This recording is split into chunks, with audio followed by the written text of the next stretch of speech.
The neighborhood was quiet most of the time, its closely built houses giving a sense of shared space. One day, a moving truck arrived at the house across the street. A new family was moving in.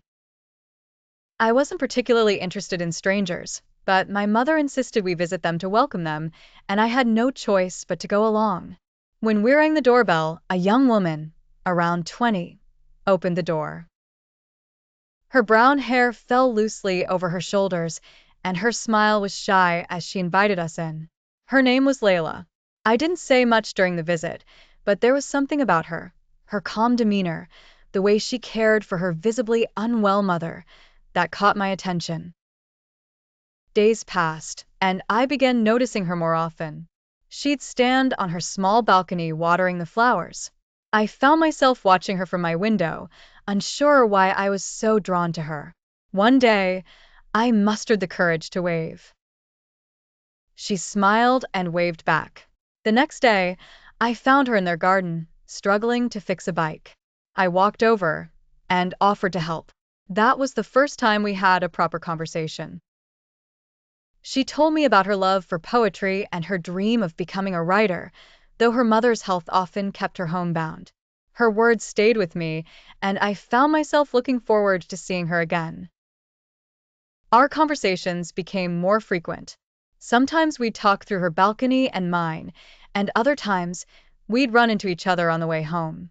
What began as casual exchanges turned into deep conversations about life, dreams, and struggles. I didn't realize it at first, but I was falling for her. Her laugh, her thoughtful questions, the way she noticed the little things about me, all of it made my heart race.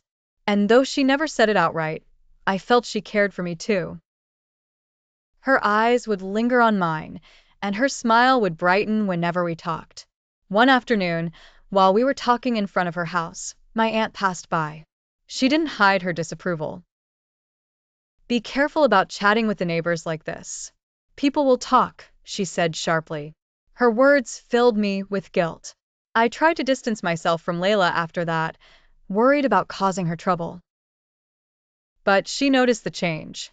"Did I do something wrong?" she asked one day, her voice tinged with hurt. I couldn't lie to her. I told her about the incident. She listened quietly, but looked disappointed.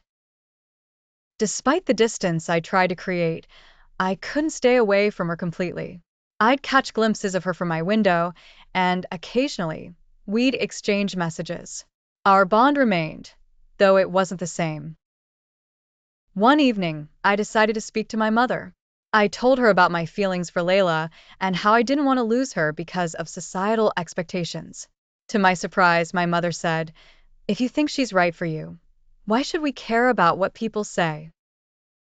Neighbors aren't strangers, and what you share is meaningful." Encouraged by my mother's words, I arranged to meet Layla in her garden. As we stood under the moonlight, I finally confessed, "Layla, I want you in my life, not just as a friend, but as something more."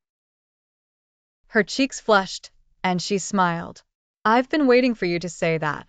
The road ahead wasn't easy. We wanted to build a future together, but there were challenges. Layla's mother needed constant care, and I was still working toward financial stability. Still, we supported each other. My mother began visiting Layla's mother, and the families grew closer. Slowly, we turned whispers through a window into plans for a life together. 2 years later, the neighborhood gathered for a modest wedding.